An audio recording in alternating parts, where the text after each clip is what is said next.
ഹരി ഓം. വിഷ്ണു സഹസ്രനാമ സ്തോത്രം, ശ്ലോകം 82. കാലനേമിനിഹാവീര ശൗരി ശൂരജനേശ്വര ത്രിലോകാത്മാ ത്രിലോകേശ കേശവ കേശിഹാ ഹരി. ഹരി ഓം. ഹരി ഓം. 642 നാമം കാലനേമിനിഹ. കാലനേമി എന്ന അസുരനെ നിഹന്തി, നിഗ്രഹിച്ചവൻ, വധിച്ചവൻ. അങ്ങനെ കാലനേമിയെ നിഗ്രഹിച്ചവൻ എന്ന അർത്ഥത്തിൽ കാലനേമിനിഹ. കാലനേമി എന്ന അസുരനെ ദേവാസുര യുദ്ധത്തിലാണ് ഭഗവാൻ വധിച്ചത്. അത് അമൃതമഥനത്തിന് ശേഷമാണ്. ആ അമൃതം ലഭിച്ചത് ആദ്യം അസുരന്മാർക്കാണല്ലോ. അവരാണല്ലോ അമൃതം തട്ടിക്കൊണ്ടുപോയി ഭുജിക്കാൻ തുനിഞ്ഞത്. പിന്നീട് ഭഗവാൻ മോഹിനി രൂപത്തിൽ സൂത്രത്തിൽ തിരിച്ചെടുത്തതാണ്. എന്നിട്ട് ദേവന്മാർക്ക് മാത്രം ഈ അമൃതം കൊടുക്കുകയാണ് ചെയ്തത്. ഇത് മനസ്സിലാക്കിയ അസുരന്മാര് ദേവന്മാരോട് യുദ്ധം ചെയ്തു. ആ യുദ്ധത്തിലാണ് കാലനേമിയെ ഭഗവാൻ വധിച്ചത്. എന്നാൽ കാലനേമിക്ക് പൂർണ്ണമായും മോക്ഷം കിട്ടാത്തതിനാൽ പിന്നീട് കംസനായി പുനർജനിച്ചു എന്നാണ്. അങ്ങനെ കൃഷ്ണാവതാരം എടുത്ത് ആ കംസന് മോക്ഷം കൊടുക്കുകയും ചെയ്തു എന്നാണ് പറയുന്നത്. 643 നാമം വീരഹ. തന്നോട് എതിർക്കാൻ വരുന്ന ഏത് ശത്രുക്കളെയും പ്രയാസം കൂടാതെ ജയിച്ചു താൻ അങ്ങനെ വിരാജിക്കുന്നു. സ്വയം എല്ലാറ്റിനെയും ജയിക്കുന്ന ആ വീരത്വമുള്ളവൻ എന്ന അർത്ഥത്തിൽ വീരഹ. 644 നാമം ശൗരിഹി. ശൂരസേനന്റെ കുലത്തിൽ പിറന്നവൻ.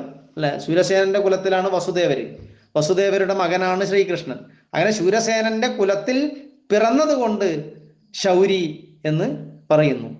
ഇനി വിക്രമശാലി, ആ ശൗര്യം, ശൂരത്വമുള്ളവൻ എന്ന അർത്ഥത്തിൽ ശൗരി എന്നും പറയുന്നുണ്ട്. 645 നാമം ശൂരജനേശ്വര. ശൂരന്മാരായ ജനങ്ങൾ, അതായത് ഇന്ദ്രാദികളായിട്ടുള്ള നല്ല യോദ്ധാക്കളുണ്ട്. അവർക്ക് കൂടെ ഈശ്വരനായിട്ടുള്ളവൻ, തൻ്റെ ശൗര്യാതിശയം കൊണ്ട് അവർക്കും അത്തരത്തിലുള്ള യോദ്ധാക്കൾക്ക് പോലും ഇഷ്ടനായിട്ടുള്ളവൻ, അവരാൽ പൂജിക്കപ്പെടുന്നവൻ എന്ന അർത്ഥത്തിൽ ശൂരജനേശ്വര. 646 നാമം ത്രിലോകാത്മാ. ത്രിലോകം എന്നതുകൊണ്ട് 14 ലോകങ്ങളെയും പറയുകയാണ്.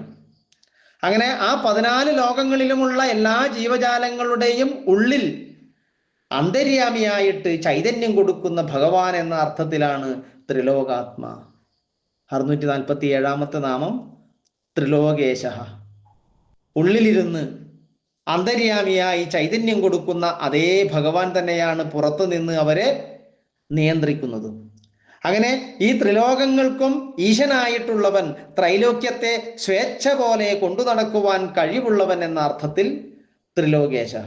648 നാമം കേശവ. സൂര്യാദികളിൽ പ്രതിഫലിച്ച് അത്തരത്തിലുള്ള ഗോളങ്ങൾക്ക് തേജസ് ഉണ്ടാക്കി കൊടുക്കുന്ന രശ്മികളുടെ പേരാണ് കേശങ്ങൾ. അങ്ങനെയുള്ള ആ കേശങ്ങൾ എന്ന് പേരുള്ള രശ്മികളുള്ളവൻ എന്ന അർത്ഥത്തിൽ കേശവ. ഇത് ഭഗവാൻ തന്നെ മഹാഭാരതത്തിൽ പറഞ്ഞിട്ടുണ്ട്. ഇനി മറ്റൊരർത്ഥത്തിൽ തനിക്ക് എങ്ങനെ കേശവൻ എന്ന പേരുണ്ടായി എന്നും ഭഗവാൻ പറഞ്ഞിട്ടുണ്ട്. അങ്ങനെയുള്ള ഒരു ശ്രുതിവാക്യമുണ്ട്. ബ്രഹ്മാവിഷ്ണു ശിവൻ എന്നിവർ കേശങ്ങൾ എന്നു പേരായ നമ്മുടെ 3 ശക്തികളാകുന്നു എന്ന് ഭഗവാൻ തന്നെ പറഞ്ഞിരിക്കുന്നു. ബ്രഹ്മവിഷ്ണു ശിവാഖ്യാത ശക്തയ കേശ സംജ്ഞിത. കേശം എന്ന് പേരുള്ള ഇവർ തേന കേശവ നാമ അഹം. അതുകൊണ്ട് ഞാൻ കേശവൻ എന്ന പേരുള്ളവനായി തീർന്നു എന്ന് ഭഗവാൻ പറഞ്ഞിരിക്കുന്നു. അപ്പോൾ കേശവൻ എന്ന പേരിന് 2 രീതിയിലാണ് ഇവിടെ അർത്ഥം പറഞ്ഞിരിക്കുന്നത്. 649 നാമം കേശിഹ. കേശി എന്നു പേരായ അസുരനെ നിഗ്രഹിച്ചവൻ. കൃഷ്ണാവതാരത്തിലെ ഒരു പ്രധാന വധമായിരുന്നു കേശീവധം. അങ്ങനെ കേശി എന്ന അസുരനെ വധിച്ചവൻ എന്ന അർത്ഥത്തിൽ കേശിഹ. 650 നാമം ഹരിഹി. ഈ ജഗത്തുണ്ടായതായിട്ട് തോന്നുന്നത് എങ്ങനെയാണ്? അവിദ്യയാലാണ്. ഇതുപോലെ ആ സംസാരത്തെ, ആ ലോകത്തെ മുഴുവൻ തന്നിലേക്ക് സംക്ഷേപിക്കുന്ന, ആ ഒരു ആഹരിക്കുന്ന സമയത്ത് ഈ കാരണമായിട്ടുള്ള അവിദ്യയെ അടക്കമാണ് ഭഗവാൻ തന്നെ തൻ്റെ ഉള്ളിലേക്ക് ആക്കുന്നത്.